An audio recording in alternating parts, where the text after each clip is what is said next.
Okay, so now we're going to take that previous topology that we had with the bare metal host, and what we're going to do is we're going to separate that out. Instead of having them in the same EPG, we're actually going to break those EPGs apart. And if you remember our lecture portion, when you break two EPGs apart, you must have a contract in place to facilitate communication between those EPGs. So with this, we're going to have EPG1 and EPG2 within that Army tenant. So if we have this host over here and this host over here, we're going to have some sort of contract in place with one of these guys providing that contract and the other one consuming that contract. So that's exactly what we're going to do. And I'm actually just going to probably build a pretty simple contract called like any contract and just allow everything through there bidirectionally. So the first real step we have to do is I need to change this IP address here back to .200 from 201, and then we'll go ahead and we'll remove both of those default routes that we had in there as well. So let's hop over to the command line, and I'll start over here at 2.1, so I should just be able to Control A, take out that default route. We'll go over to 72. We'll do the same thing. We'll take that route out, and I'm going to go into 342 and put the IP address back to 192.168.200.6/24. Okay, and we should, as of right now, still be able to ping between these guys. Okay, and we do have connectivity right now. So what we're going to do is we're going to go back to the APIC controller. I'm going to go back into tenants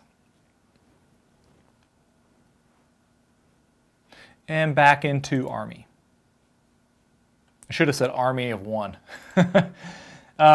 Once we're back in here, what I'm going to do is I'm going to remove the path binding over here from 1.2 out of this EPG, because right now it's a part of that EPG. So we're going to remove the binding, create a new EPG, put the binding in the new EPG. So I'm going to go down here to Application Profile, App Army, and Application EPGs. And within here, I had that static path binding set. So I'm just going to delete that guy. Just right click and delete. And we'll say yes. Okay, so with that guy gone, okay, not within that EPG anymore, if we try to ping between those two now, we should not get any response. So all these should time out. Okay, and they do. So every one of them times out. So what we want to do within the Army app profiles, create a new app EPG. I'm going to name this. What was the other one named? Looks like we named it BMH EPG. So the next one we'll just name EPG2. So we'll say Army BMH EPG2. We'll leave that unenforced, won't really matter because we're going between EPGs now. And I'm gonna do this manually, so I'll go ahead and click finish. We'll put it within the bridge domain there. So now, notice I've got EPG2 as well. So what we're going to do is we're going to put in a static path binding. Okay. We'll say port. This is going to be leaf 2, port 2. It's going to be VLAN 1001. We're going to deploy immediately. It's on an untagged interface, and we'll click submit.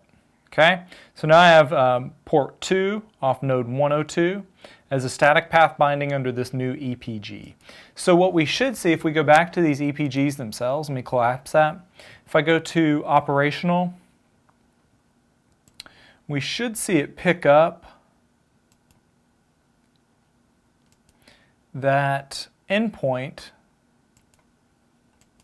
off of there. Yeah, that was port 2. Yep.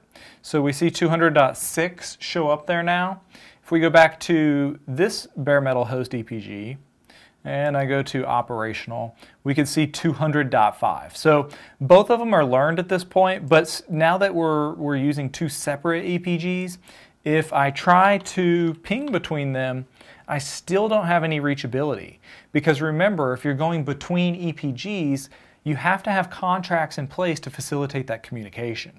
So what we need to do is we need to come out here and create a contract. All right.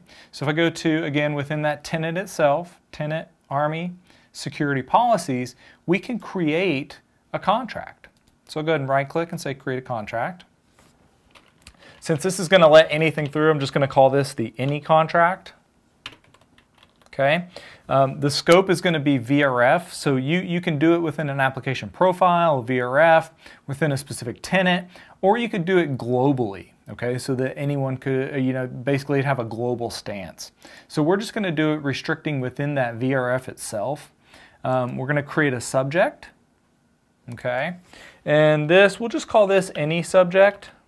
Again, pretty literal. I'm going to let this apply in both directions, and we will reverse filter ports. So this is kind of to allow communication from the provider to the consumer or from the consumer to the provider based on the filter that we have in place. So this specific filter that we're going to use, if I go down here, notice the tenant common where I said it was basically a tenant where we could have policies that anyone could use. We're going to basically just use default, which is going to be like a permit any statement. We're going to get more into filters here in just a little while, but this is basically like a permit all. So I'll go ahead and check that. We'll click update. So I've got default, any subject, and we'll see how we can use these subjects later. We'll have like an HTTP subject, and we'll identify HTTP traffic. We'll have an ICMP subject and identify ICMP traffic. So we're just calling this any because we don't care. We're letting everything through. So we'll say okay. Again, that's our contract. We'll click submit. Okay. So the next thing we need to do is set up that provider-consumer relationship. So I'm just going to go back up to my application EPGs. Okay. We'll provide this, okay, from the first EPG that we created. So we'll come in here, go under contracts. We'll say add a provided contract. He is going to provide any contract. We'll click submit. We'll go down to EPG2 contracts, add a consumed contract, and we'll say any contract and click submit. Okay, so now if we go back down here to contracts, check this out. If we look at the any contract, we can see that the Army EPG is providing this. You can see the provide through the arrow, and that the Army EPG, BMH EPG2 is consuming it, thus the arrow going to it.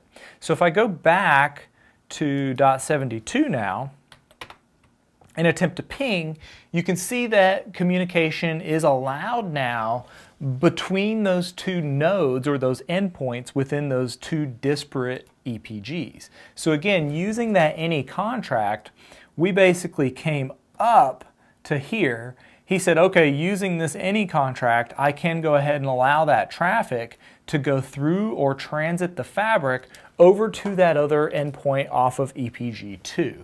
So again, now that gives a pretty basic example of how we use this provider-consumer relationship with contracts to allow that communication to occur between those different EPGs. Now, a lot of initial implementations are going to allow really loose contracts like the ones you just saw. You can get much more granular with them, though, as you're going to see in future labs that we're going to do. We're going to allow maybe just ICMP. We're going to allow just HTTP, just SSH, and you can really see how we can tighten those controls down to allow explicit communication across the fabric.